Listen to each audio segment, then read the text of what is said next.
Так, ну YouTube у меня крутится, написано в эфире. Угу. Но у меня YouTube не работает.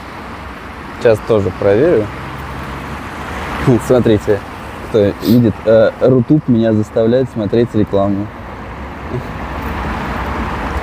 Но если он заставил смотреть рекламу, возможно, трансляция уже началась.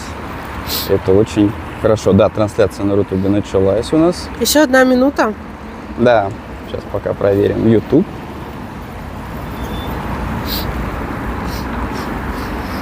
Давай я отойду, чтобы у тебя снимал YouTube только у нас Европа. тоже. Как? YouTube у нас тоже работает. Отлично. Рутуб вот работает. Рутуб тоже работает. И сейчас у нас через сколько-то там секунд начнется трансляция в ВК. И вот в ВК у нас тоже трансляция началась. Отлично. Отлично. Здорово. Даже 1 зритель я вижу. Ну что, друзья, всем привет.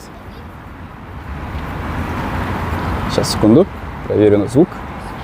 Ага, меня слышно. Отлично. Всем привет. Давненько мы не были в эфире. Давненько мы не проводили стримы. И сегодня в такую замечательную погоду мы наконец-то снова начали проводить стрим. И давайте я все-таки поздороваюсь со всеми. Всем привет!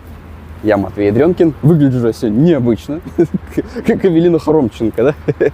Ладно. Да, Матвей Дрёнкин, Екатерина Дрёнкина, и мы сегодня гуляем, наша дочка также с нами. Мы сегодня с вами гуляем по нашему ужасно шумному проспекту Октября в северном направлении.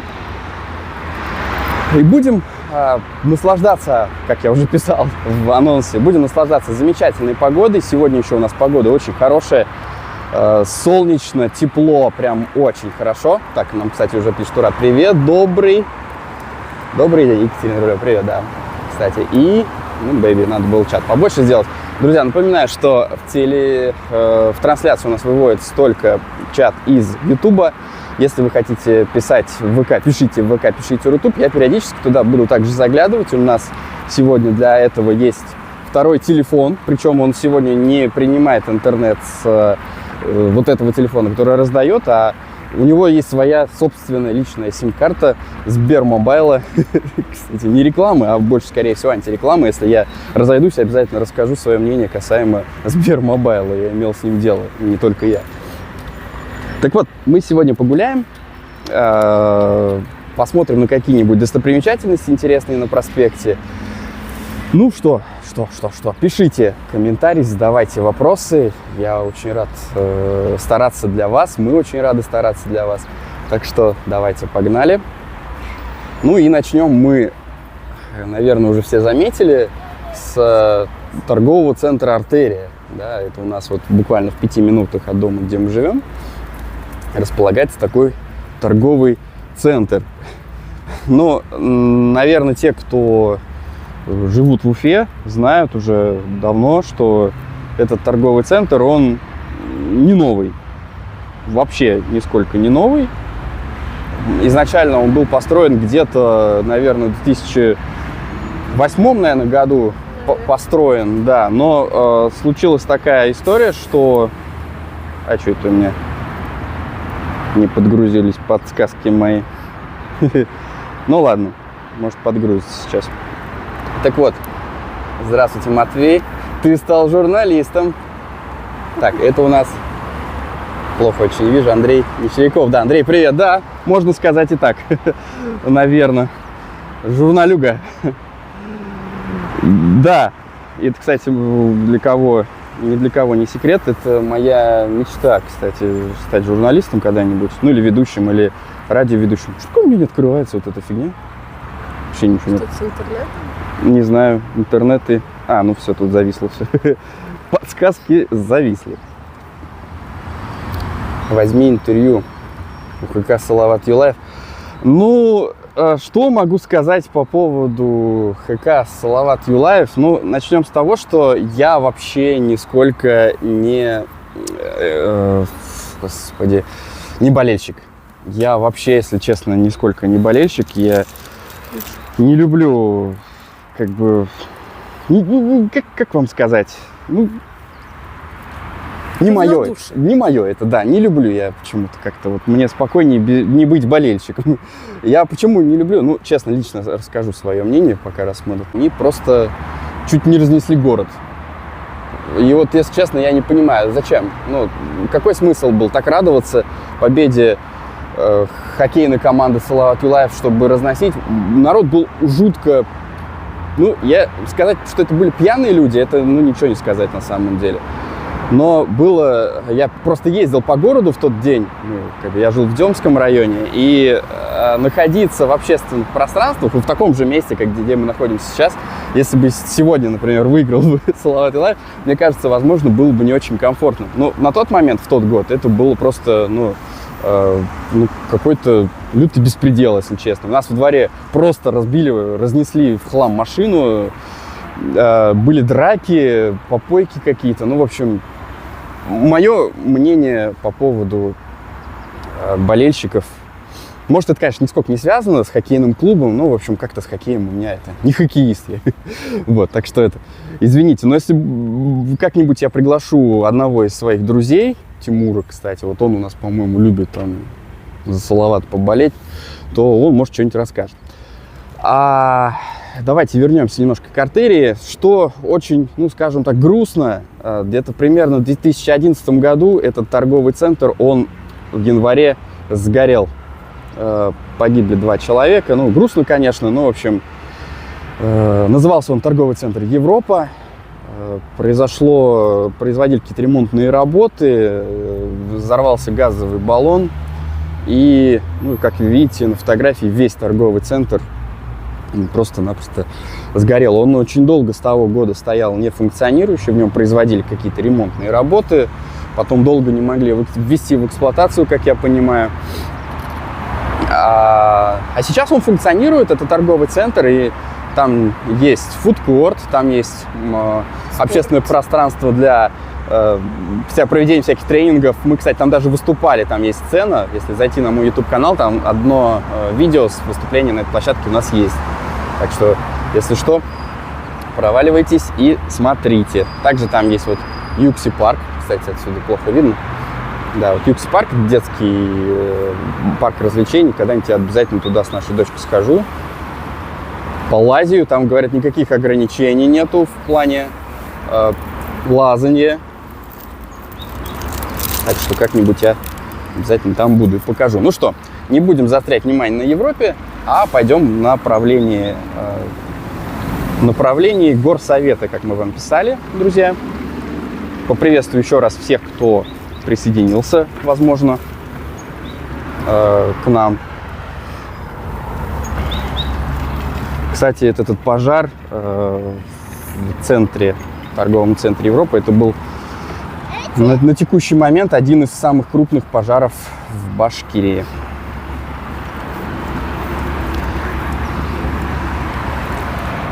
У нас сегодня очень хорошая погода, просто удивительно замечательная погода. Дальше, вроде как, если смотреть прогнозы, погода уже не такая хорошая, обещает быть. Ага, плюс 20. Ну, там что-то дождик вроде бы как. Дождичек. Кстати, рядом с Европой вот здесь такой еще типа бизнес-центр стоит. Но вот мы здесь часто гуляем, и в нем совершенно нету жизни. В нем ничего не происходит. Если с обратной стороны зайти, вот со стороны, там за ним прям находится онкологический центр, то там на подоконнике стоят цветы, ну, или растения какие-то, и они там завявшие уже, там, не знаю, сколько лет времени прошло с того момента, как они завяли. Ну, в общем, не действует он, не работает. Там вот, если, кстати, посмотреть на полках, какие-то документы, видимо, лежат. Так, кстати, я вижу комментарии у нас в ВК, ну, почему-то только один зритель, наверное, я. Николай Алексеев, Коля, привет. И Анна Ядренкина, моя сестра, тоже пишет нам привет. Спасибо.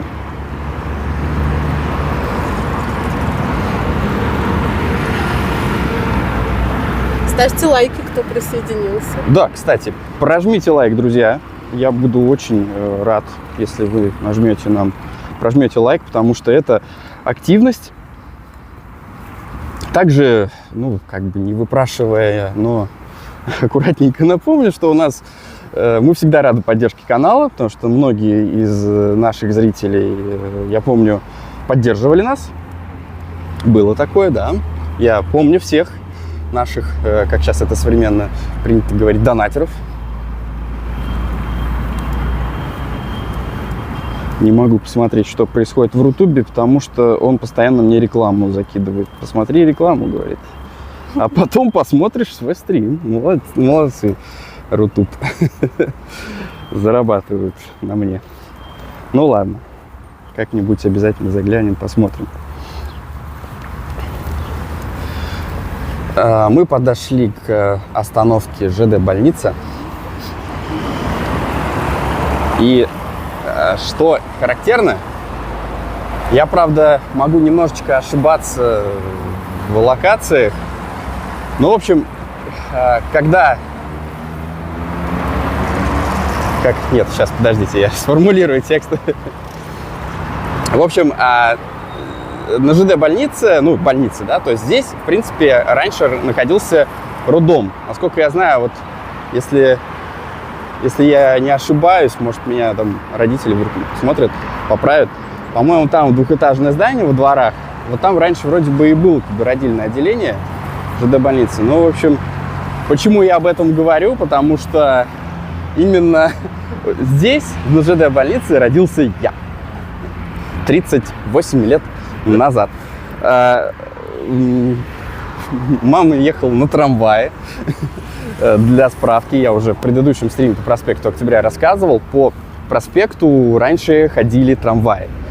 Вот там, где мы сейчас идем, вот там вот ходили трамваи. Кстати, у меня даже, если я сейчас посмотрю, если я хорошо подготовился, да, у меня даже есть фотография.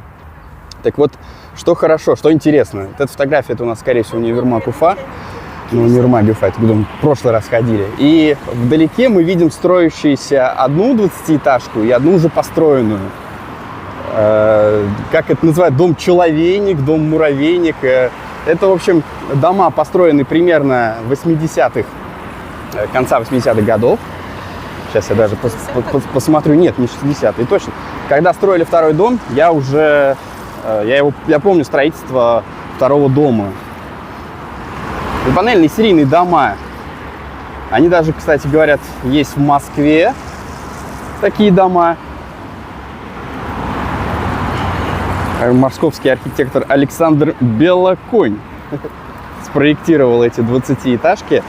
Сейчас я фотографию уберу, друзья. И мы посмотрим на них вживую. Вот они. И тут у нас один дом. Ну, что говорят вообще про эти дома? Они, конечно, интересные, своеобразные. В плане архитектуры очень своеобразное техническое решение. Вот у нас там выглядывает второй дом. Это адрес проспект Октября 71/2 и 71/3. Но дома своеобразны тем, что вот такая вот попкорн, по-моему, еще как-то их называли там, или может, я ошибаюсь. В общем, вчера почитал так быстренько.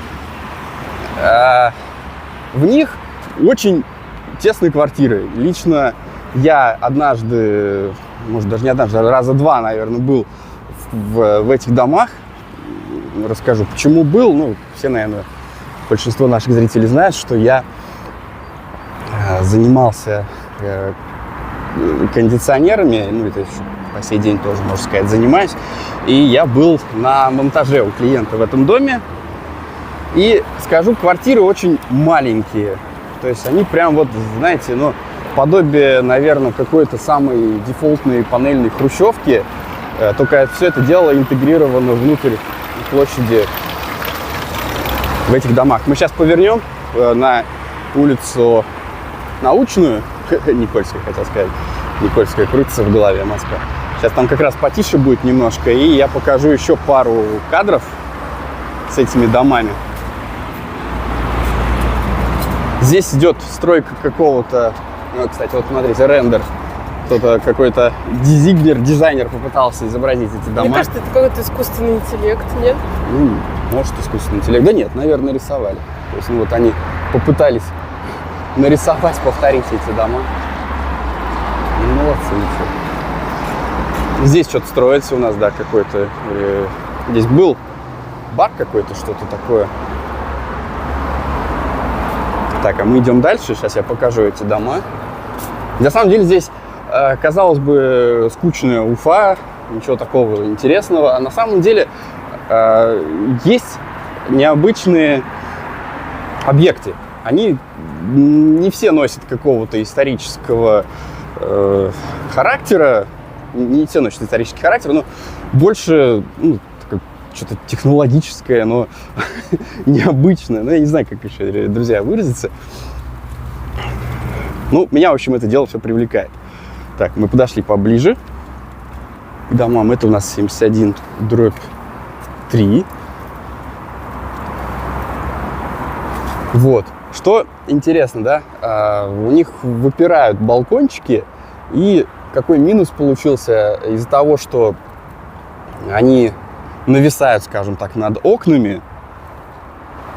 Свет в другие окна, которые вот внизу, например, да, он туда плохо попадает. И в итоге квартиры, мало того, что они маленькие, они еще и темные получились. Ну и ко всему прочему, то, что это дом панельный, ну, это, конечно, нисколько не сказывается, наверное, на конечных пользователей, тех, кто там живут. Но вот когда мы устанавливали кондиционер, панельки там, плиты очень такие серьезные, с арматурой, и просверлить их это, ну, скажем так, не очень просто. И довольно веселый процесс такой, знаете. Ну, если вдруг кому интересно. Вот еще один дом 71. А у тебя есть вид с крыши? Вид с крыши, да, кстати, сейчас правильно. Хорошо, что Катя напомнила. Сейчас я обязательно покажу. Я что хотел еще вспомнить. Когда я был маленький, меня всегда пугал этот дом. Так, это у нас кто пишет? Солнце светит в глаза, простите, я не вижу. Маша, да. Ну, вот теперь он пугает тебя еще и с экрана. Когда я был маленький, мне было, наверное, лет, может быть, 5, мы с мамой приходили, когда гуляли сюда, и мне, ну, в то время не было никаких домофонов, можно было зайти внутрь подъезда. Что интересно, в этих домах, по-моему, если я не ошибаюсь, 5 лифтов вроде бы, или 4, или 5, что-то. Общение значит, у нас все стало нормально. Надеюсь. Напишите, если все хорошо, потому что не все мы видим, что происходит. Так, давайте, раз мы пока здесь, еще кое-что интересное покажу. Давайте покажу вам, друзья, пару видов с крыши этих 20-этажек. Вот один вид, он у нас как раз в сторону юга. Не спрашивайте, откуда эта фотография. Но я честно признаюсь, я ее взял на страницу одного моего подтормаживаю, да, пишет. Но да, видимо, здесь со связью может быть что-то не очень. Так что это, надеюсь, не так будет, как в прошлом стриме у нас был. В общем, у своего друга, коллеги, я взял эту фотографию. Да, это вид у нас с этого дома 71/3 в направлении проспекта, откуда он начинается у нас. Потом красивые, кстати, виды. Вот еще один вид. Это как раз у нас вид туда, куда мы сейчас пойдем. Это в том направлении. Там у нас видно вдалеке госцирк. Эти фотографии, они датируются, наверное, примерно каким-то 2012-2013 годом, насколько я знаю. И что вот еще интересно, сейчас вам покажу, друзья. Я хотел, если честно, целый обзор запилить про этот дом, когда можно было еще на коптерах летать, на коптерах. Вот, прямо перед нами вот этот дом, да, вот мы видим его, вот он перед нами, и здесь он у нас тоже на фотографии. Я хотел сделать, как вот заметили наши зрители, как репортеры, хотел сделать некий обзор на дом без единого кондиционера, без единого наружного блока. Я вас уверяю, мы можем даже сейчас хотите, дойдем до этого дома, я прямо войду вокруг него и покажу, что на этом доме нет ни одного наружного блока. Не пойдем? Или ни одного блока нет? Ни одного блока нет и не пойдем. Ну ладно. И не полетим, кстати. Потому что Мы поверим тебе на слово. запрещено летать у нас в России, матушке. Ну что, пошли? Да. Ну, давайте еще чуть-чуть покажу этот дом. Кстати, вот я пока тут листал свои закрома, я нашел еще одну фотографию строящейся 20-этажки. Смотрите, какая красота. Ничего не застеклили своими страшными деревяшками. Все аккуратненько, свежо, чистенько. Наверное, это, кстати, дом, который ближе к проспекту. Такой красивый, аккуратный. И что здесь сейчас? Вот. Архитектурные излишества. Ну что, друзья, идем дальше. Давай, наверное, вот пройдем вот здесь. Здесь, потому что все-таки эти 50 метров от проспекта, а тишины намного больше. Не ругайте нас, друзья, что мы переходим не в положенном месте. Послушаем птичек давайте.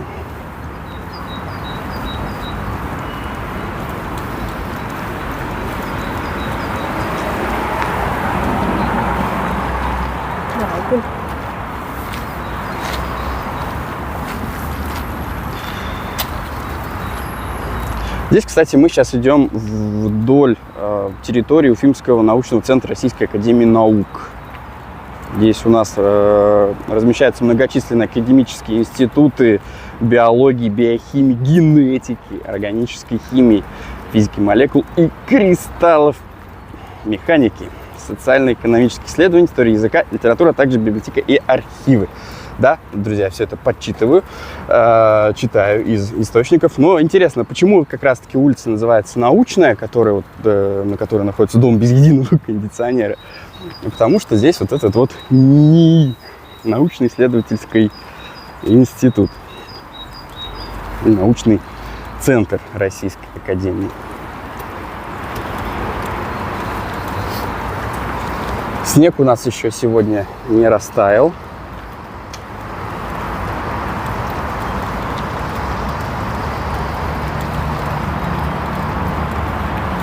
Тридцать 1 марта у нас сегодня, друзья.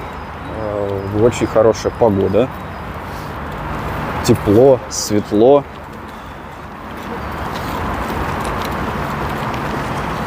А что ты там, Кать, читаешь?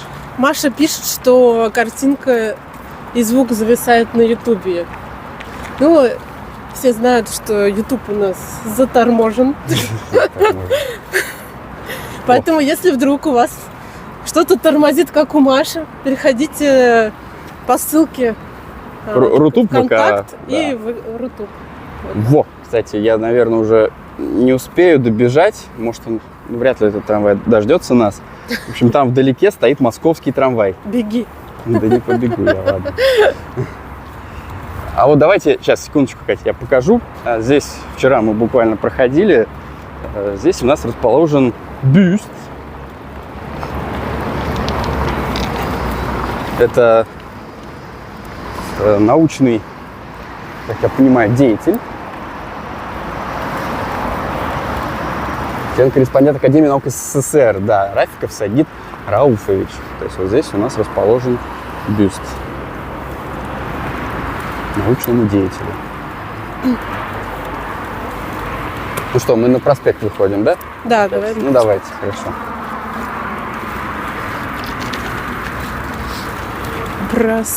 Почему сегодня в понедельник? Очень странно, да, что в понедельник мы ведем стрим.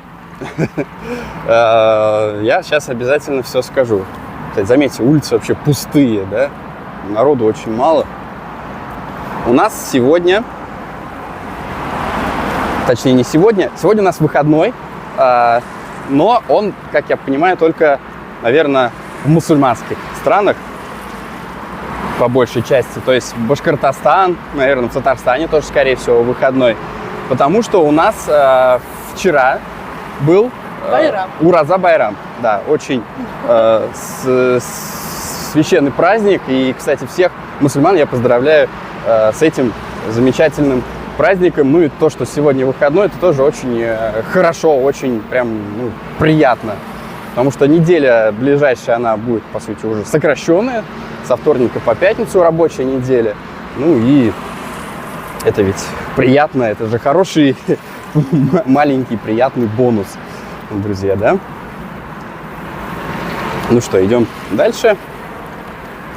Давай расскажем что-нибудь про проспект, хоть и в тот раз мы говорили.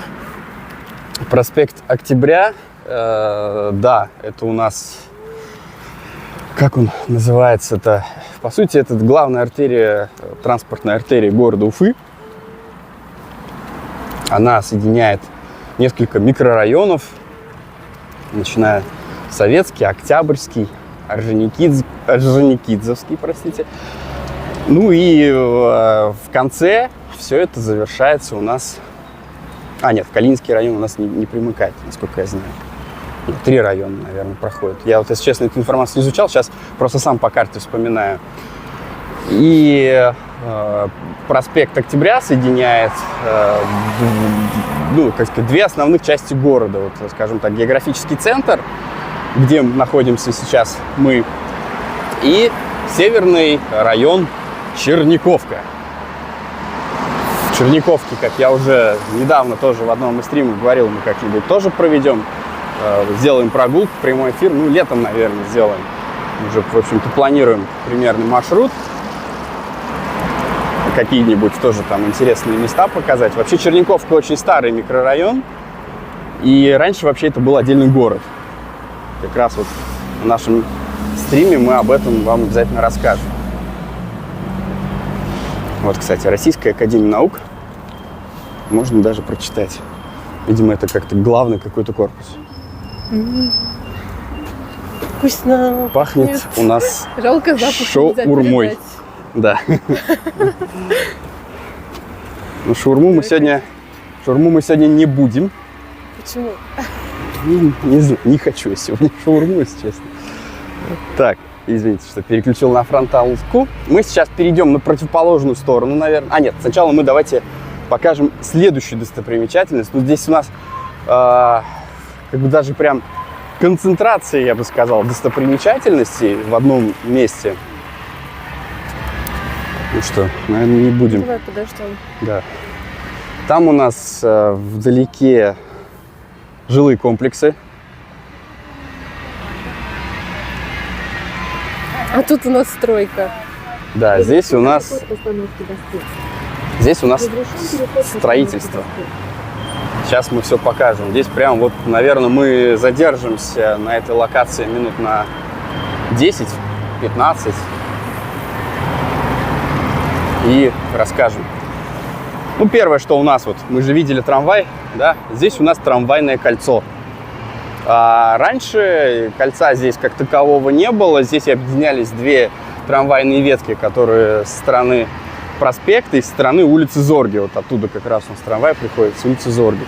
А теперь здесь кольцо. Конечное. Трамвай делает разворот и уходит опять в сторону центра.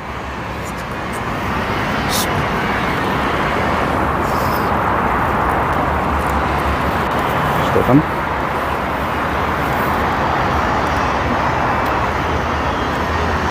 Я предлагаю туда не подходить близко.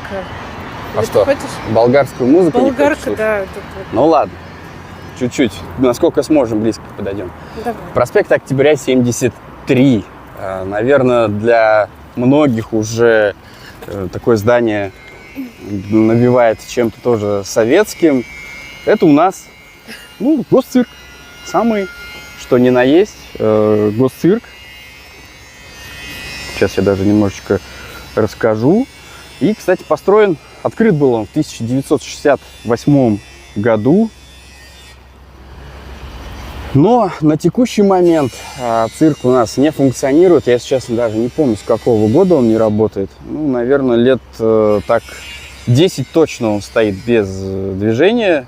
Без движения внутри. То есть ничего в нем внутри не происходит.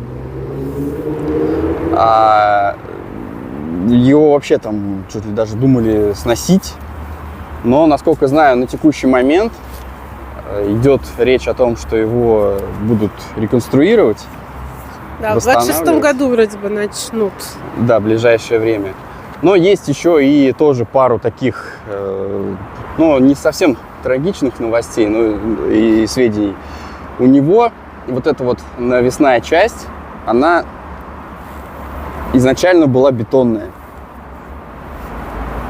И был такой случай, ну, где-то еще после постройки, наверное, годах в 70-х, может, 80-х, я точно не помню, если что, поправьте. Ну, в общем, она обрушилась частично, и потом ее восстановили и сделали уже более легкую конструкцию. Мы в этом цирке были, не помню уже, конечно, когда, наверное, году, может быть, 2008, не 8, 9, наверное, какой-то год, да. В нем еще были представления, я помню, мы ходили. Он типовой. То есть проект этот типовой. Такой же, такие же цирки можно увидеть, прям вот точно такие же в Самаре, в Воронеже, где-то там. Ну, то есть он в нескольких городах такие же прям вот проекты. Да. Фундаментальное здание. У него, кстати, там есть еще сзади постройки различные. Ну, вот интересное здание. А кафе? Да. Что мы еще здесь видим? Здесь у нас строится жилой комплекс. А что интересно, раньше на месте этого жилого комплекса, его, кстати, были какие-то даже трения по поводу стройки этой. Кстати, там что-то стучит строитель. Забивает. Где он там? Кому-то сейчас забивает окно. Да, запиливает. В общем, здесь раньше располагался комплекс под названием А-кафе. Такой интересный комплекс. Ресторанный комплекс. Вот, мы видим, здесь вот он выглядел. Там был клуб, там был ресторан. Ну, такое знаменательное место. Вера Кривальцевич. Перед цирк буду. Буду цирк? Хорошо, я тоже буду. А кафе? Ну, я про это кафе много не знаю. Я даже внутри бы и не был, не приходилось. Не был я в те времена в слоях тех людей, которые часто посещали. То есть это довольно элитное такое было место, насколько я знаю, для, скажем так, высших сортов. Цирк будут реставрировать. Да, спасибо. Но вот здесь у нас уже фотография, идут уже какие-то демонтажные работы, а кафе еще находится, но уже в таком виде не самом презентабельном. Оно тоже стояло очень долгое время неэксплуатируемое, это здание. И сгорело. Пожар? Не помню, что там был пожар. Был пожар? Да. Да. Ну, в итоге был пожар, после которого вот началась стройка вот этого замечательного комплекса. Замечательный комплекс. Да, и ну еще, кстати, нашли фотографию, где происходит у нас демонтаж уже кафе вот этого. Башенка вот это, там видно слева Госцирк. А справа, ну, тоже какое-то стеклянное здание. Интересно, кстати, когда еще вот А-кафе стояло, мы ходили, часто здесь гуляли. Интересно было, что это за здание. Каких-то, знаешь, каркас, стекло, ну, интересно. Сама по себе конструкция необычная. Ну что, здесь у нас достопримечательности в районе Госцирка заканчиваются. Мы сейчас перейдем, наверное, на противоположную сторону. Пока идем, давайте заглянем, посмотрим. Может, там кто-то что-то написал. Хотя именно сегодня утром я когда проснулся, я осознал, что, скорее всего, нас будут сегодня мало смотреть. Потому что, ну, как я уже говорил, сегодня у нас-то выходной. А вот у других, возможно, нет. Не у всех, в общем, сегодня выходной. Но, тем не менее, друзья, даже если вы смотрите в записи, поддержите нашу трансляцию, наш прямой эфир лайком. Можете даже писать комментарии после выхода нашего стрима. Нам будет очень приятно. Также можете задавать вопросы. Может быть, у вас какие-то вопросы, предложения касаемо наших роликов, потому что для большинства, наверное, наших зрителей не секрет, мы снимаем видеоролики. У нас на подходе, кстати, есть несколько видеороликов, чтобы, для справки, скажем так, у нас буквально, вот, наверное, на этой неделе я опубликую ролик с Москвы. Да, не удивляйтесь, как Москва Новый год ролик будет называться, да. 3 месяца прошло, конечно, я всегда выдерживаю, настаиваю свои работы творческие. Ну, на самом деле, ролик я делал, ну, от силы, наверное, месяц. Все остальные, скажем так, 2 месяца, ну, во-первых, у нас был дома ремонт, и мне как бы было совсем не до монтажа, открывания ноутбука, там как не было вообще никаких творческих порывов, если честно. Во-вторых, у меня была депрессия какая-то, прям вот, если честно, какой-то творческий кризис. Я ничего не хотел делать, и прям вот не знаю, с чем это связано. Ну, такой творческий я человек, и поэтому ролики делались очень медленно. Ну и еще последние 2 недели в марте я болел. Я что-то прям сильно разболелся, у меня была температура. Даже, наверное, сейчас по моему голосу еще слышно, что у меня немножко гнусавый голос, потому что болел я знатно. Прям как положено, с больничным листом, что вообще не сильно характерно для меня. Вот, так что, да, так что всем желаю здоровья и не болейте, друзья. Да, вот, кстати, наши 20-этажки с этого ракурса можно посмотреть.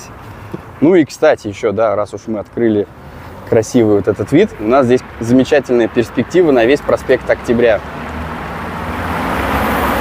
Всю эту красоту, конечно же, можно еще посмотреть в наших летних роликах про День 1000 велосипедистов. Тоже интересно, загляните, посмотрите. В том году я с GoPro его делал. А вот в этом году, возможно, я уже вчера, у меня эта мысль мелькнула, я пока думаю, как это все дело закрепить к велосипеду, я хочу провести прям прямой эфир со Дня 1000 велосипедистов. Это будет, я думаю, круто. Ну и достопримечательность наша Уфы. Как-нибудь мы, наверное, даже придем сюда вечером. Я называю это некой Никольской, нашей уфимской. Наверное, даже здесь видно, да, но солнце, конечно, слепит. Не знаю, как там на ТВ или на ваших устройствах, с которых вы смотрите. Давайте вот так покажу. Здесь у нас гирлянды висят. И мы проезжали пару раз вечером. И эта красота, ну это прям действительно красота, я без какого-либо там сарказма говорю, она очень напоминает прямо Никольскую в Москве. Ну или какой-нибудь там переулок какой-нибудь значимый в Москве, где тоже они часто украшены вот такими замечательными гирляндами. И вечером это очень красиво. Обязательно как-нибудь надо будет показать. Народ смотрит. Надо было крикнуть название канала. Удивляются. Ну, спросят, если кому надо будет. Спросят, обязательно скажу название канала. Здесь еще одна достопримечательность. Хотя давайте сейчас, секунду. Там, где мы сейчас идем, вот до того, как здесь сделали вот это общественное пространство, красивое, кстати, довольно уютное, скамеечки, все есть у нас, все здорово. Здесь была проезжая часть. Здесь была дорога, по-моему, это у нас улица Южный проезд, если я не ошибаюсь, потому что далее у нас идет Северный проезд, если не ошибаюсь. Ну, вообще, конечно, здесь дома идут по адресу проспекта Октября. И почему здесь все восстановили, не знаю, связано это, не связано, потому что прямо перед нами знаменитый уфимский кинотеатр «Искра». Здесь еще даже вот смотрите, сохранился IMAX, Планета кино, то есть все вот эти нужные надписи, какие должны быть. Что такое? Как вот куда ни подойду, везде провода какие-то мешаются.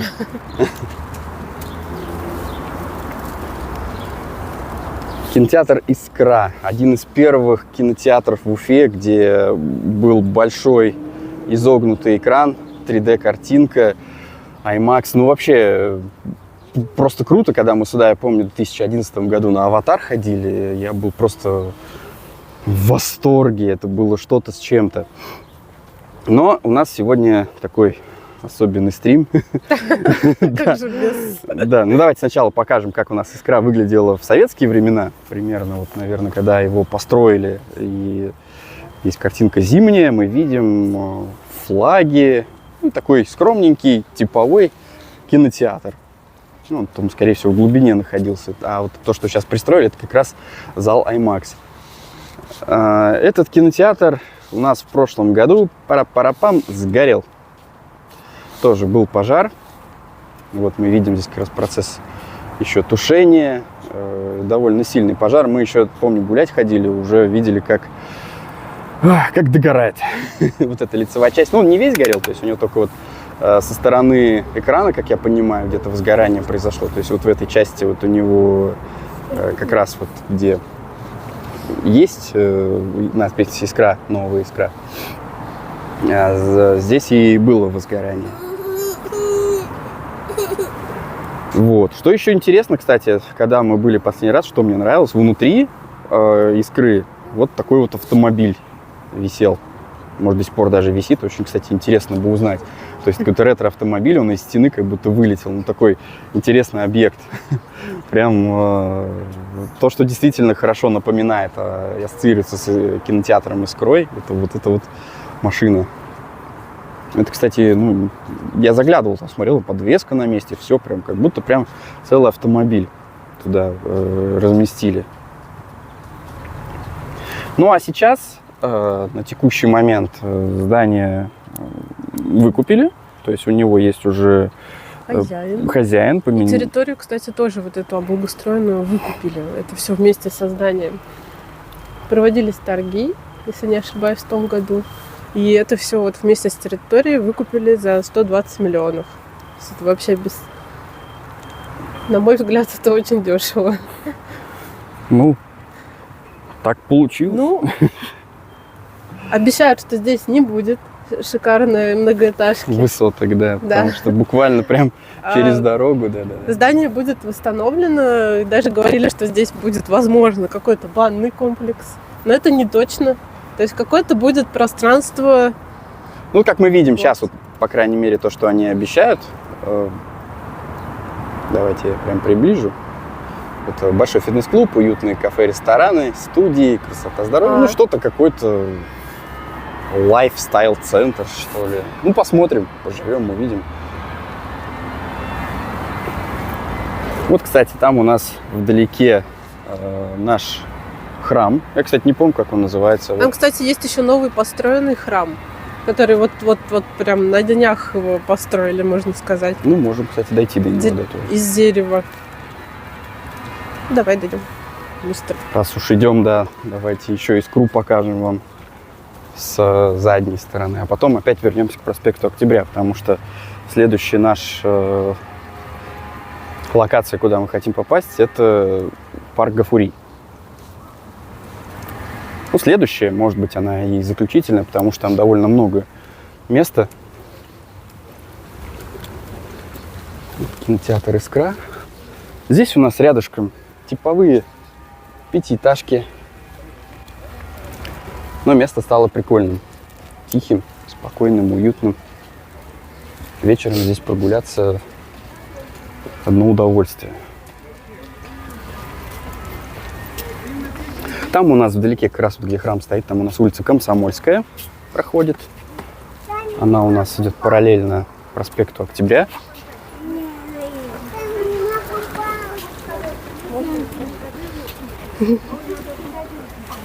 Большое здание, довольно-таки, кинотеатр. Где тут? Нет, вас не фотографировали.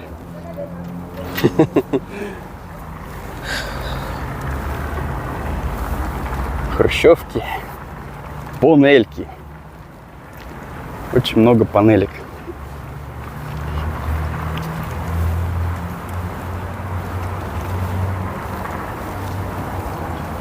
Прожмите лайк, друзья.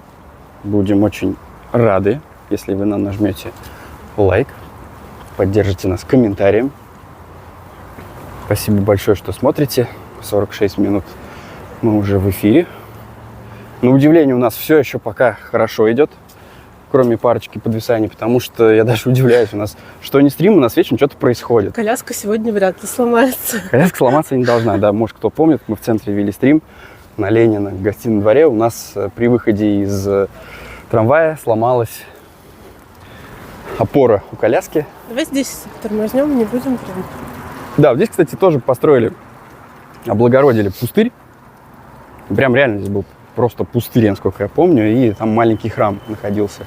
Сейчас здесь... это Кирилло-Мефодиевский храм. А, да, стыдно не знать. Да.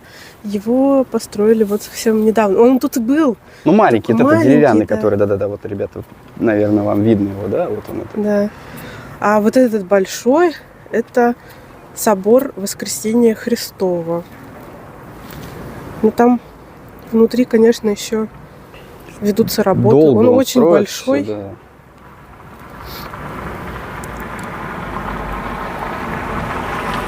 Ну, а здесь такое вот очень уютное общественное пространство для прогулок. Очень много детей.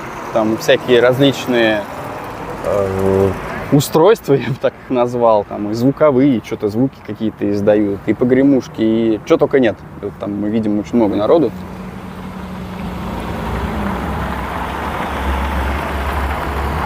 Здесь тоже у нас такой вот вид.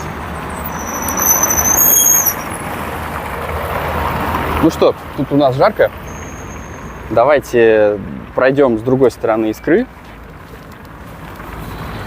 и выйдем к проспекту.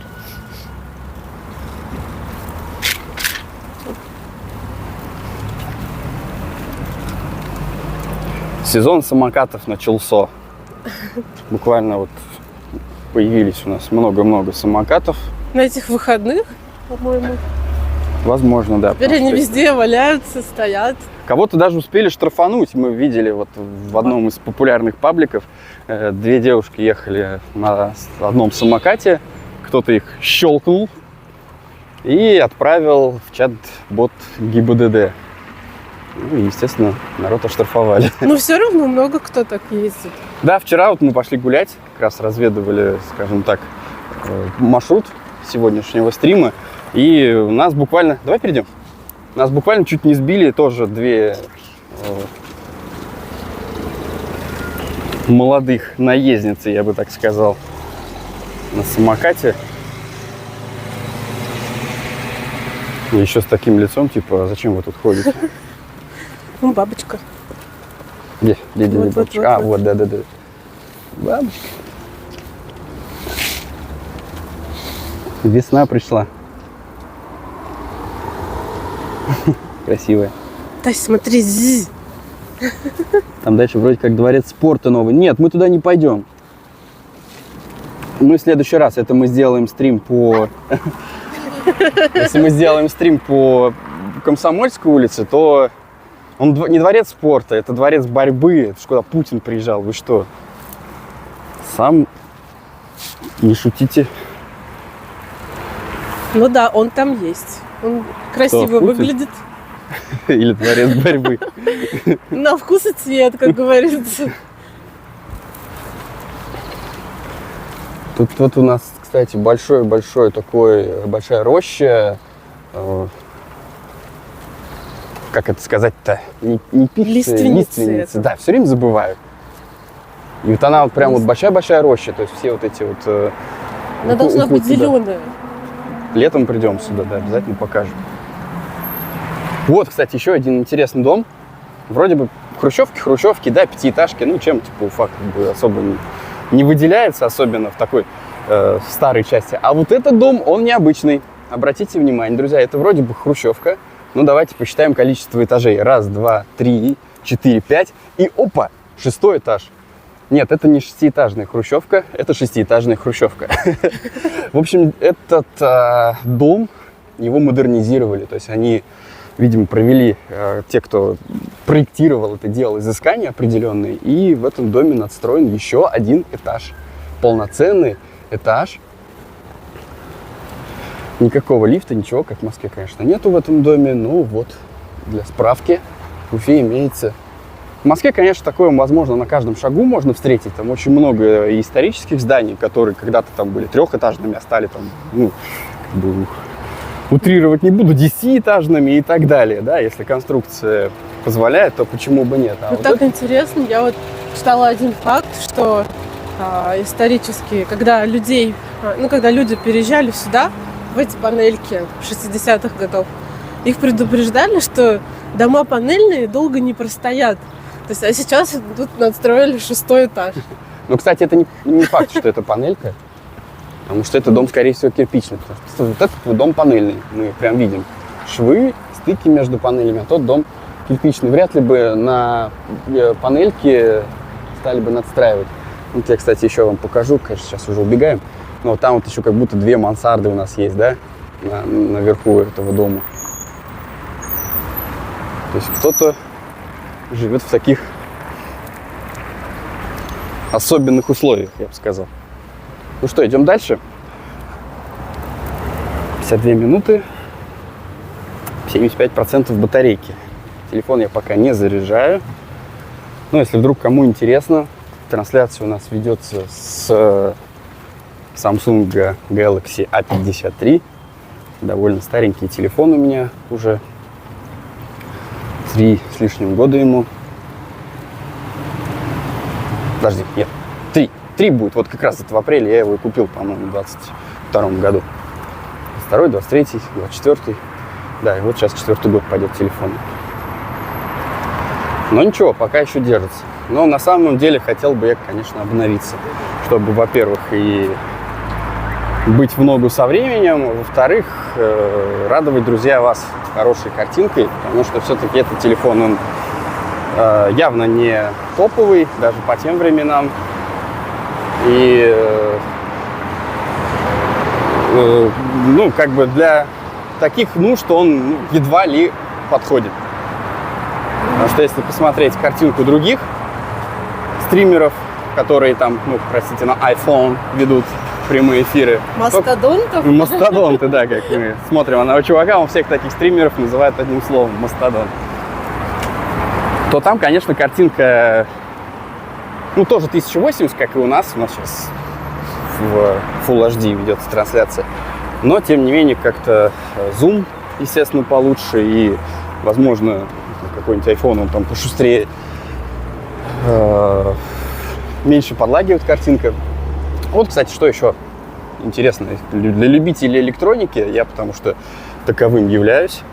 Здесь у нас магазин электроника.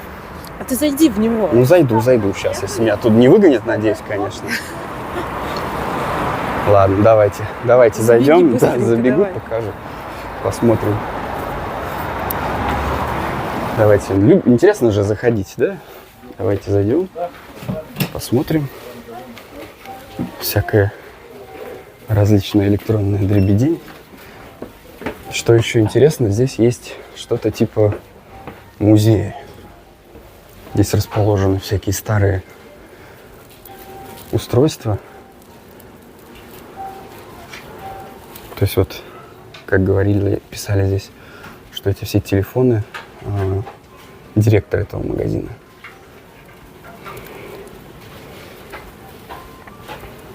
Вот даже какой телефон есть. Во, у меня вот такой пейджер был, друзья. Ну, тут, конечно, можно надолго зависнуть, потому что здесь прям как музей. Осциллограф. Напишите, друзья, что такое осциллограф, для чего он нужен. Я-то знаю. Вот еще интересно. Я, кстати, частенько в этом магазине бываю, покупаю всякие тоже запчасти, радиоэлементы, потому что дружу с паяльником. Реостат. Ну, в общем, тут много всякого такого раритетного. Такой прыгатель, кстати, у нас тоже есть. Но его надо наладить, звука почему-то нет. Ну вот. Такая вот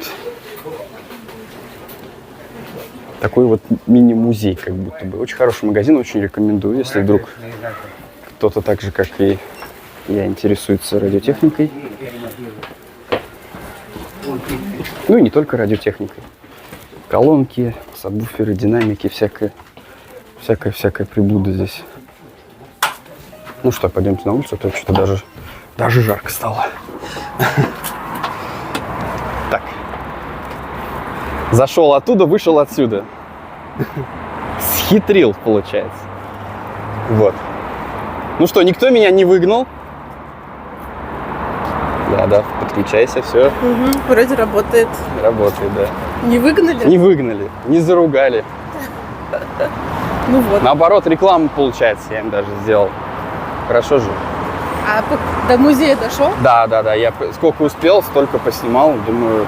Думаю, нашим зрителям понравилось. Ого, я не знала, что надо туда ходить. Ну что я последнее покупал? Я уж сейчас не помню. Лент светодиодный покупал, просто модуль светодиодный покупал. У нас в аквариуме подсветка, сделана из обычного 5-вольтового модуля светодиодного. То есть не какая-то профессиональная дорогая подсветка для аквариума, просто 5-вольтовый светодиодный, яркий модуль. И к нему блок питания от телефона, можно сказать, 5 вольт. И красота, около года, наверное, работает. Хотя меня в магазине уверяли, нужно там, значит, правильно рассчитать мощность, сопротивление, ну, в общем, типа там схему целую надо собрать. Ну, ничего я не собирал, все и так работает, в общем-то. Так, ну что, мы сейчас перейдем опять на солнечную сторону. Колесо. Да. Колесо И можно посмотреть. пока мы идем здесь, да, с этой стороны, давайте я вам покажу, друзья, колесо обозрения новое. Ну, конечно, мы сейчас перейдем прямо вплотную, его близко увидим. Хотелось бы на нем как-нибудь, конечно, покататься с вами, друзья, прям с эфиром, чтобы... Во-первых, там будет тихо. И оттуда будут открываться хорошие виды. У нас сейчас заготовленных фотографий с видами оттуда нету, конечно.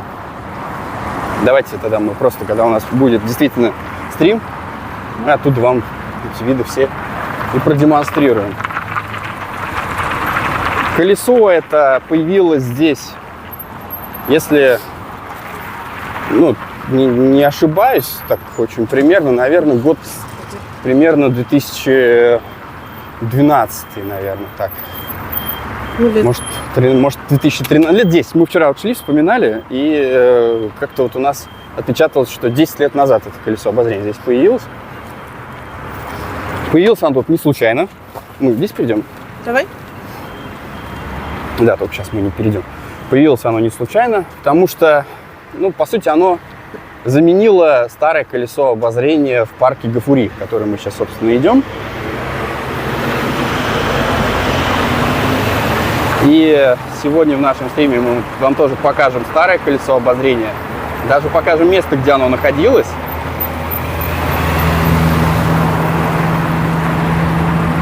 А колесо было такое, знаете, ретро, я бы сказал, ретро-колесо с открытыми площадками. Ну, что рассказывать? Сейчас, когда дойдем до места, я вам обязательно фотографию покажу, как это выглядело.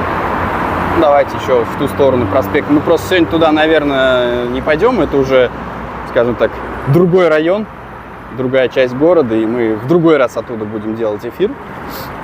Будем как бы зонами, такими локациями закрывать наши так называемые гештальты.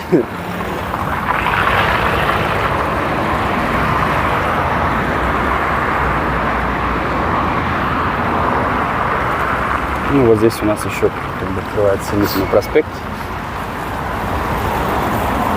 Мустанг едет, кстати, там кто успел, не успел разглядеть. Пойдемте.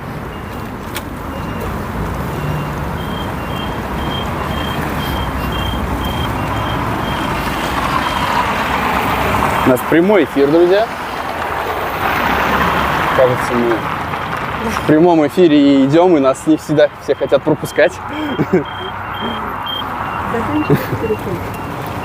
какие-то. Кстати, что касается культуры вождения, да, я уже, наверное, может быть, в каком-то стриме говорил об этом, но культура вождения большинства автомобилистов в Уфе оставляет желать лучшего. Поэтому смотреть по сторонам надо, очень сильно смотреть по сторонам в Уфе. Когда не только когда ты ездишь за рулем, но еще когда ты и пешком даже ходишь. Часы 12 бьют. Часы 12 бьют ровно, да, час и минуту мы в эфире. Пока у нас все хорошо. Благодаря вам, друзья зрители, спасибо, что смотрите. Ну или даже если вы смотрите нас в записи, все равно вам тоже спасибо. Тут в ВК комментариев нет. Они как бы их вообще нету. А еще и 0 зрителей показывают. Что-то в ВК совсем, походу.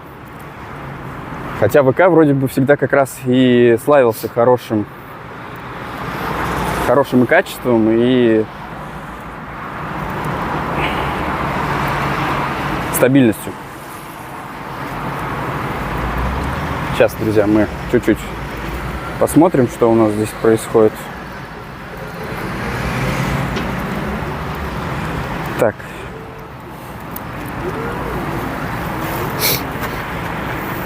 Ну, пока вроде бы все спокойно, да? Спокойно в том плане, что никто ничего не пишет и ничего не происходит. Сейчас попробую YouTube посмотреть, все-таки загляну с телефона туда. Потому что у меня, зря что ли второй телефон есть? Да, только рекламу сначала поглядим. Ну, пока идет реклама, мы вам немножко расскажем про русский драмтеатр, который открывается нашему взору сейчас. Кстати, можем пройти туда, вот чуть-чуть к нему ближе, чтобы и не так громко было. Ты знаешь, в каком году? Построили? Запустили? Что сделали?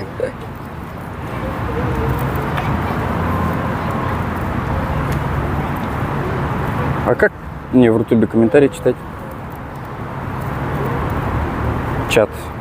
Ну просто их тут нет, видимо. Войдите. Я не вошел. Ну ладно. Не увидел, значит, нету. Ты информацию ищешь? Уфимский русский драмтеатр. Отлично. Ведет свою историю со второй половины 19 века, а именно с 1861 года. Ну, вряд ли это тут было здание в 1861 году, что я сомневаюсь. Нет, эта постройка точно, наверное, ближе к 60-м.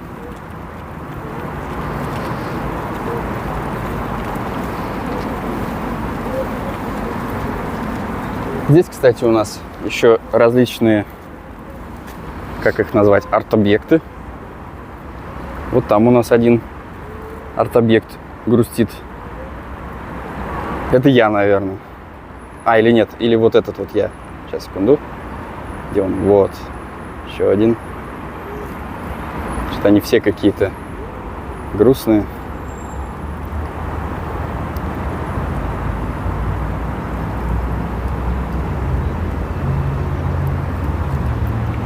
И где-то еще вот там у нас еще один объект. Потом. Замечательно.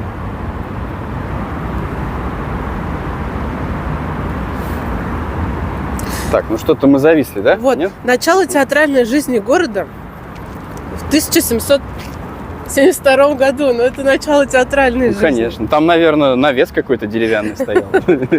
И быть или не быть. Я помню из рассказов со школы, там какой-то сделали постановку у кого-то в квартире, ну, то есть на квартирник, грубо говоря, был. Театральный квартирник. Да. Вот, ну почему-то я не могу найти год постройки, ну где-то 60-е. Ну, да, даже вот по отделке, по тому, как выполнена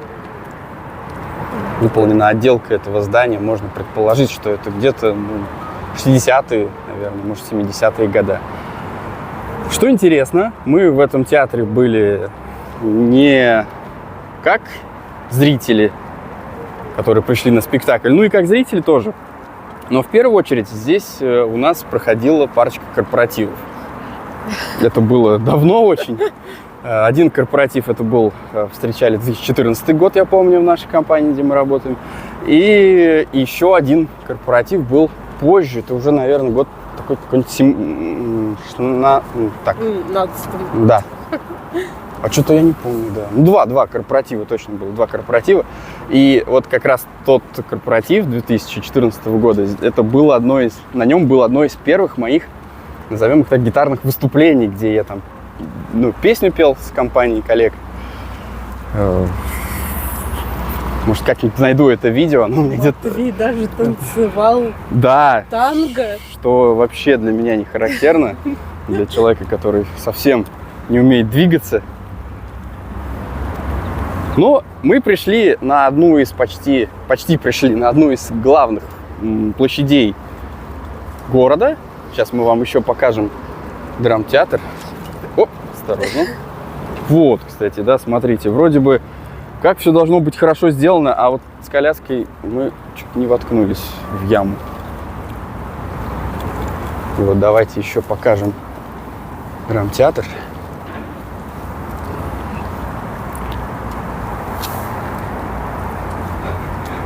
Машины китайские, Джай, Ку, как будто, знаете, как реклама какая-то стоят, вот две одинаковых, аккуратненьких. Не то чтобы я какой-то противник китайского автопрома, но все же знают, на чем я езжу, что у меня автомобиль очень старый. И пока менять я его, если честно, не хочу ни на что. Да и как бы менять-то не на что, если честно. Вот, поэтому, вот это вот такая прям реклама этих автомобилей, как-то так стоят аккуратненько, даже немножко, на мой взгляд, смешно выглядит. Ну вот у нас театр, красивый, фундаментальный, огромные конструкции. Прям вот даже вот я сейчас смотрю отсюда, меня прям оно впечатляет. Почему-то, когда я был на корпоративах, меня это не впечатляло. Только сейчас. Впечатляло, наверное, просто там. Может, был, я о другом думал. Ну что, идем дальше.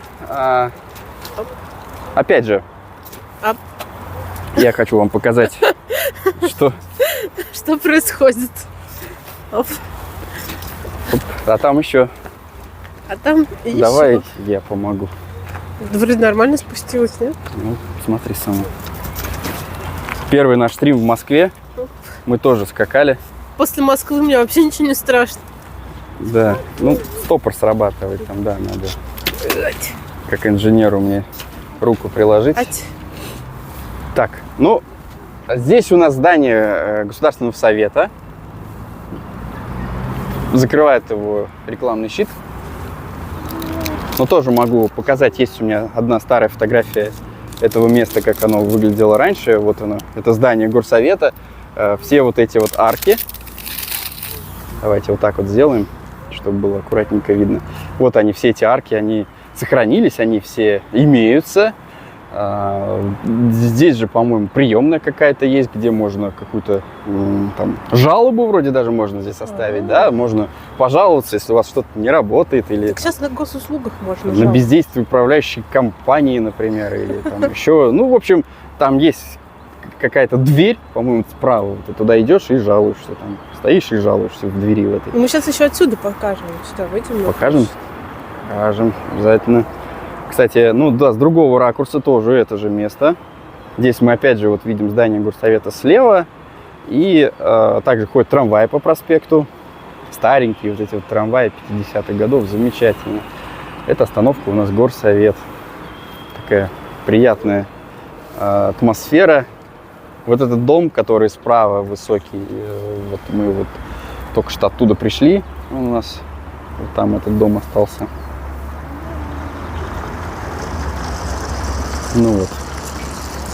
Красивое место. Так, мы где пройдем сейчас? Давай здесь. Где Ленин? Где? Ты тут не перейдешь же. Ты поможешь.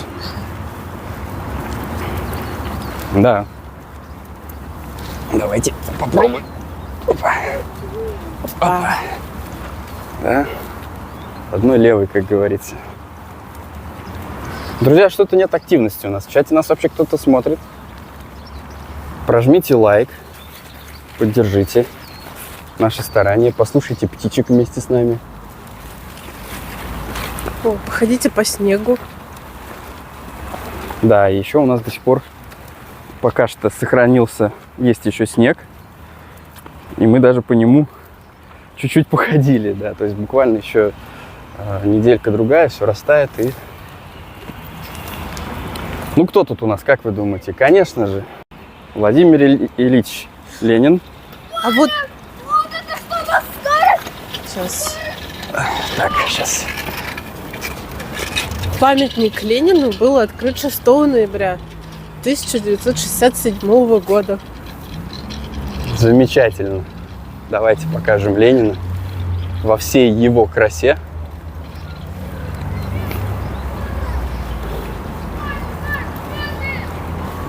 А вы слышали? Говорят, на Красной площади нашли мужчину без сознания. Ну, это такой типа анекдот.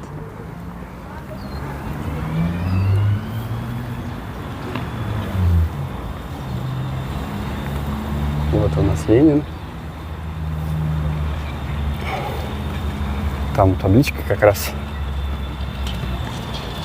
Что-то на башкирском. Объект культурного наследия регионального значения.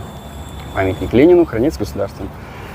А могли бы, кстати, и добавить к табличке действительно дату его установки. Почему бы нет? Ну или хотя бы какой-то QR-код с этой информацией. Потому что не все знают. Ну и прямо напротив у нас здание горсовета. Мы на этой площади, я помню, проводили репетиции весеннего бала. Было это довольно здорово. Это были финальные репетиции весеннего бала, когда весенний бал еще проводили в городе Уфа. Наверное, те, кто нас смотрит, может, кто-то даже знает об этом. Вот. Ну что, идем дальше. Здесь у нас много, опять же, сосредоточено различных достопримечательностей на площади Ленина. Всякие различные аттракционы, назовем их так, да, дети катаются на машинках. Да, тоже хочет. Рано пока. Здесь у нас одна из последних свежих, назовем это так, достопримечательностей, это фонтан. Фонтан Часы. Но, по-моему, во-первых, его строили долго очень. Здесь был прям вот, я помню, даже в 2GIS открывал и тыкаешь на объект, он показывает долгострой. То есть конкретно не показывал, что здесь строился за объект, просто он назывался в 2GIS долгострой. Это часы. То есть и по задумке авторов в определенное время определенная струя воды должна показывать, ну, как бы, сколько сейчас времени. И вроде бы даже в том году как-то что-то, ну, менялось. То есть можно было увидеть, как струя воды меняется. Но насколько корректно показывают они время, по-моему, никто так и не дал ответа. Они не показывают время. По-моему, да. И сейчас не работают. Наверное, где-то в начале мая обычно запускаются. Ну, как запустят, да, наверное, придем, покажем. Да. А так он красивый, вечером еще с подсветкой, светомузыка какая-то. Ну, типа поющего фонтана, да. То есть здесь такой объект притяжения множества людей. Что у нас еще здесь интересного? Давайте, друзья. У нас здесь планетарий. Уфимский планетарий. Старый.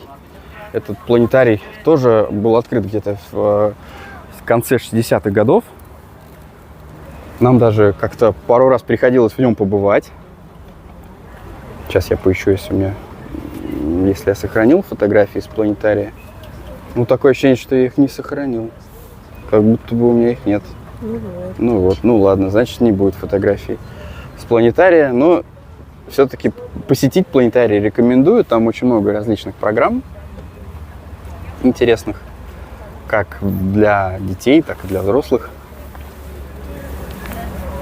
Ну, в общем, вот, да. Здесь же рядом у нас парк «Волшебный мир».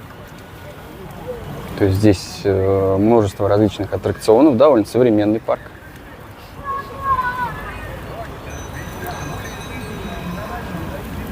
Там вот даже можно увидеть уже различные. Ну, сейчас он пока открылся, но не знаю, там все ли аттракционы там работают.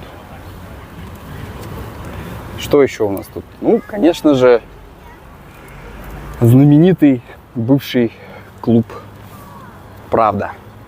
Он же тут был Рокс-кафе. То есть, чего здесь только не было, друзья. А изначально здесь вообще был кинотеатр. Кинотеатр, дай бог памяти, забыл. То ли не помню. Давайте, я не буду вводить в заблуждение, но здесь изначально располагался кинотеатр. Сейчас там уже несколько концертных, ну, так называемых банкетных залов, бар, клуб.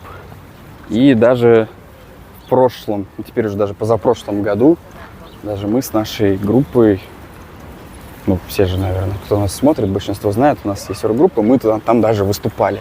Тоже на ютубе у меня есть видео на корпоративе. Весенний бал будет ли когда-нибудь проводиться? Нет, наверное, уже не будет.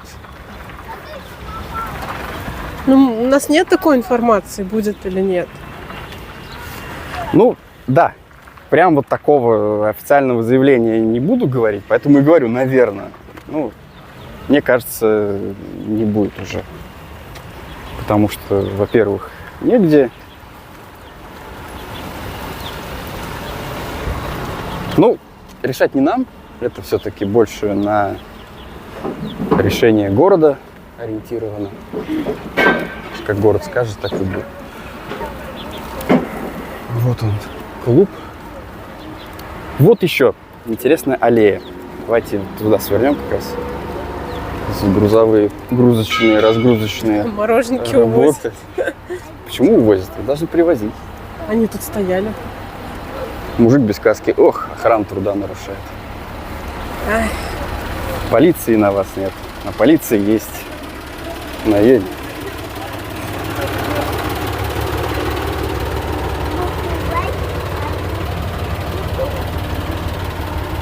Видишь, они тут стояли. Да, возят.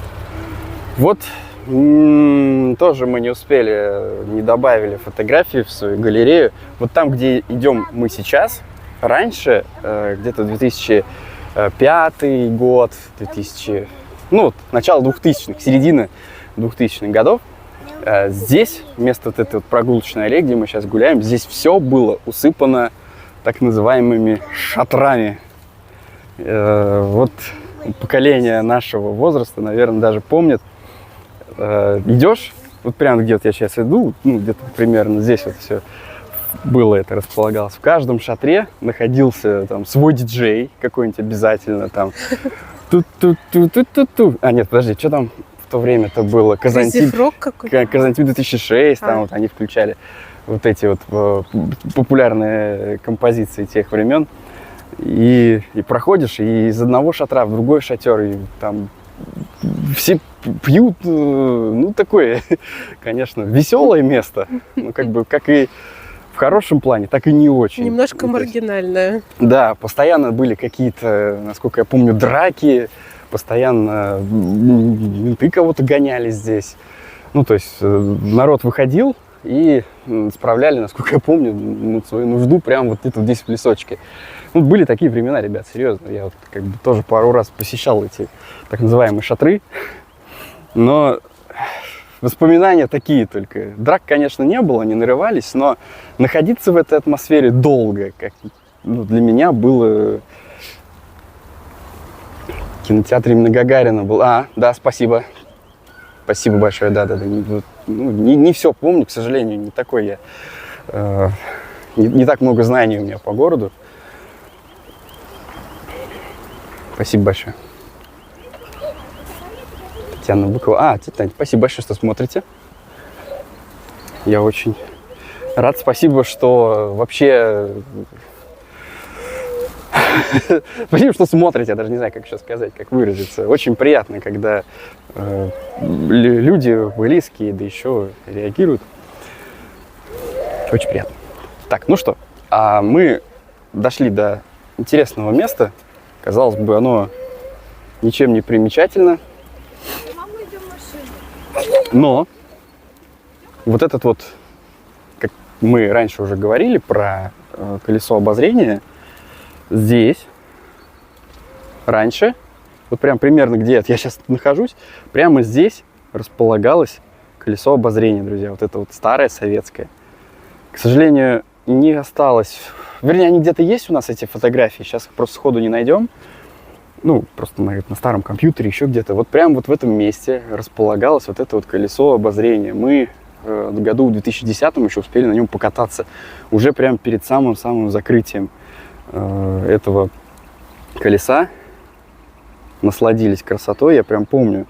Я тогда еще работал обычным монтажником кондиционеров. Вот еще одна фотография. Тоже вот оно.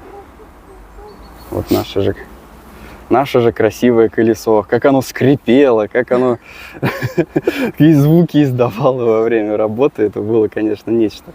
Но вот эти приятные, теплые воспоминания, конечно, они остались у нас в сердцах. Воспоминания. Я уж не помню, где я последний раз подобные колеса обозрения видел. Действительно, не помню. Остался вот только Мишка с тех времен. Ну, кстати, да, давайте посмотрим Мишку. Подойдем. Оп. Такие приятные воспоминания у нас. Ну вот, кстати, еще у меня есть... Вообще, парк Гафури, он у меня с очень многими воспоминаниями с детства ассоциируется, потому что вот что-то особенное было вот для меня в детстве именно в парке Гафури. И еще помню парк Луначарского, но его сейчас уже как такового по-другому он как-то называется. Он в центре находился, где у нас улица Заки Валиди, нынешняя бывшая улица Фрунзе. Ну, в центре мы еще как-нибудь тоже обязательно побываем. И вот парк Гафури вот для меня какой-то был особенный. Может быть, из-за того, что в те времена парк был, ну, скажем, не в самом презентабельном виде. Здесь было множество различных старых, даже по большей части недействующих аттракционов. Наверное, только колесо обозрения и работало. Может, еще парочка каких-то. А еще же было страшное колесо такое, которое я тебе скидывала. Страшное колесо? Да, где стоя надо было крутиться. Не добавил я эту фотографию, к сожалению. Но это не колесо, это сюрприз, по-моему, называлась она. Это где, знаете, вот, ребят, такая вот центрифуга. То есть она сначала горизонтально крутится, а потом начинает менять свой угол. Ну, как бы там... Я думаю, вестибулярный аппарат не каждого человека выдержит такие нагрузки. Вот еще хотел вспомнить, где сейчас уже находится вот этот вот ресторанный комплекс. Как его показать-то вам даже не знаю. Ну, Лето Гарден, Даска Гарден. Ну, в общем, тут что-то, какой-то комплекс. Да, давайте так, это, как я люблю иногда шутить, что-то на богатом. Вот примерно в этом месте, в 90-е годы, вот как раз когда у меня парк Луначарского, Луначарского, Гафури очень нравилось посещать с родителями. Здесь был некий такой, знаете, комплекс, там какой-то бассейн был старый, заброшенный. И возле этого бассейна нависал кораблик, такой деревянный, типа детского кораблика. И я помню, а как в него попасть? И какие-то избранные дети, какие-то ямакаси, видимо, умудрялись в него забираться. Но я себе таким риском себя не подвергал, поэтому просто любовался этой вот некой заброшкой. Там был еще какой-то типа городок какой-то, я помню. Конечно, все это было в таком довольно упадочном состоянии. Явно люди туда приходили не просто понаслаждаться какой-то там, назовем ее так даже, некой архитектурой. Туда, скорее всего, ходили справлять нужду, потому что запахи там были соответствующие. Вот. Ну, почему-то вот помнится вот это вот из детства. Вот прям сейчас вот разблокировалось воспоминание такое приятное. Даже как-то я искал фотографии, пытался найти тех мест, но что-то мне ничего не попадалось в интернете, поэтому, может быть, в каких-то других архивах надо смотреть, не в интернете, а именно прям чьи-то фотографии, что кто-то делал когда-то. Ну, в общем, замечательное место. Ну что, 1:26 мы в эфире. Прогуляемся еще по парку Гафури. У нас, кстати, кофе есть. Давай кофе попью. Да, ты подержи, а я... Я тебе могу достать. А что, а ты поснимай меня? Я же не в розыске. Вот я хотя бы, ну, как бы для друзей, для вас, зрителей, вот, хотя бы увидите вообще, благодаря чему создается Ты весь наш стоишь контент. около дуба. Кстати, дуб, наверное, тоже какой-то непростой. Этот дуб здесь явно не просто так. Здесь, кстати, бывают иногда какие-то поэтические вечера, насколько я знаю. Здесь вот, как-то я помню, летом мы ходили, тут собираются люди, и знаете, как вот Москва слезам не верит, когда они там гуляют. Здесь, по-моему, тоже кто-то читает стихи. Помнишь, мы ходили с тобой? Да, был такой. А, этот... А нет, я путаю, который симфонический оркестр. А симфонический оркестр, вот мы сейчас дойдем до туда, там дальше, ниже есть сцена. И, Откуда, отсюда или оттуда? можем оттуда пройти. И однажды компания, в которой мы работаем, мы также организовывали симфонические вечера. И как это, как он назывался? Вечер классической музыки, по-моему, назывался, да? Марафон классической музыки, простите, да. Вот уже что-то давно не участвовал в этих мероприятиях и начал забывать, как они называются. Вот, и проходило это вот там, сейчас как раз мы дойдем до этого места. Из развлекательных учреждений, давайте так выражаться, в парке Гафурии на текущий момент, ну, таких вот именно летних заведений, учреждений, осталось на текущий момент 2, ну, прямо вот здесь вот, в центральной части парка. Россия, так? Спасибо. Что ты говоришь? Вот там гулять, да? Там гулять? Где гулять? Там. Вон там гулять. Да, скажи «Россия». Гулять, да, все-таки, ну ладно. Там детская площадка и вот... Ну да, как бы нам не пришлось, Площадка. друзья, стрим завершить Ну, на детской площадке. видимо, там будем Ну да, в завершать. принципе, 1,5 часа уже в эфире почти, да. Поэтому, наверное, дойдем до детской площадки. Ну и там еще раз, скажем так, побеседуем с вами.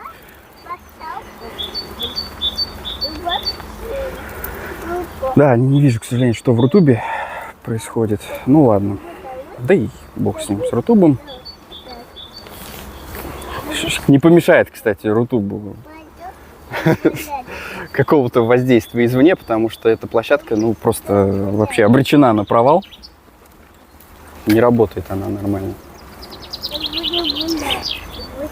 Так что смотрите нас действительно на Ютубе. Мы основную свою деятельность, конечно же, будем видеодеятельность продолжать в первую очередь на Ютубе, как изначально это было.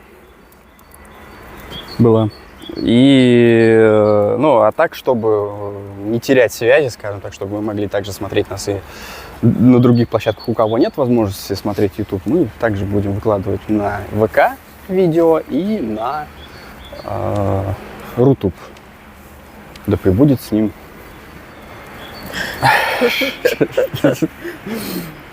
Мы не Да, сдаемся. Не сдаемся, да. У некоторых, кстати, наших друзей даже писали, что Рутуб там не могут смотреть нас нормально. На Рутубе там что-то половина экрана показывает. В ВК вообще что-то не грузится. То есть только могут на Ютубе. Вот, кстати, сцена. Здесь мы как-то однажды проводили марафон классической музыки. Ну, такая небольшая сценка. Еще одно общественное пространство. И вот, да, про что я говорил, в парке Гафурии вот только вот это место осталось, как только летняя терраса, где можно на, назовем так, свежем воздухе посидеть.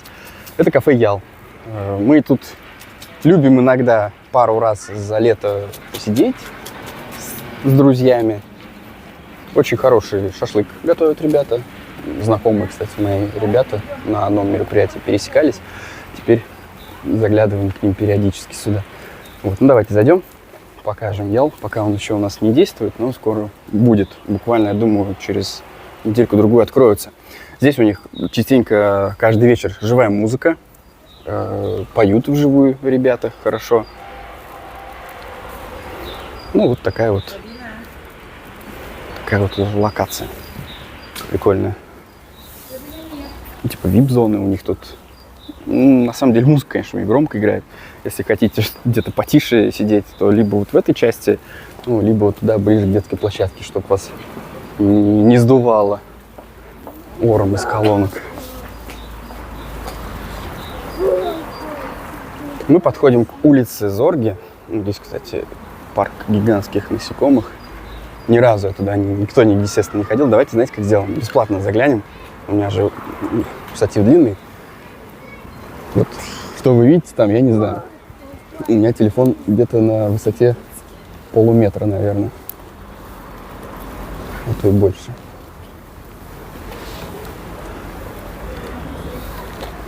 Ну и детская площадка, мимо которой мы, скорее всего, не сможем пройти. У нас просто у дочки будет не даст нам спокойно пройти мимо площадки. Давайте, обзор площадки тоже, почему бы нет. Кстати, вчера мы пришли сюда во второй половине дня. Народу здесь было в разы больше. Здесь было прям, ну, вообще тьма, просто сколько людей. Сейчас еще пока, дай бог, спокойно. Зорги фитнес у нас на горизонте. Вот тоже вчера поленился, не дожал, в общем, я немножко справочную информацию. На месте Зорги фитнеса раньше располагалась некая сцена, площадка какая-то для выступлений. Ну, давно это было, еще тоже где-то, наверное, в 2000-х годах, я помню, она была. Ну и, кстати, прямо отсюда, если вот насквозь пройти туда, то там у нас вход в Уфимское ожерелье. Тропу в Уфимское ожерелье, вот это вот, которое 55 километров у нас вокруг Уфы построили. Как-нибудь тоже мы обязательно погуляем, сделаем обзорчик. Чего? Я думаю, вы сначала попрощаться, потом ее выпустить. Ну да, придется бегать. Не, ну ты можешь, в общем-то, петличку отключить и идти стайкой гулять, а я постою здесь. Ну хотя, чего мне стоять, если, наверное, пора уже действительно завершать наш стрим. Мы давайте лучше, друзья, давайте лучше так. Мы обязательно с вами еще встретимся в наших других прямых эфирах, так что продолжайте следить за нашим каналом. Так, давайте вот так вот, да. Продолжайте следить, подписывайтесь, обязательно прожмите лайк, если еще до сих пор этого не сделали. И оставайтесь с нами. Всем пока. Да, хорошей, продуктивной, рабочей, короткой 4-дневной недели. Всем добра, здоровья, счастья. Берегите себя и своих близких, как говорил товарищ Малахов. Ух, пацан упал. Ну что, давайте, до встречи. Пока.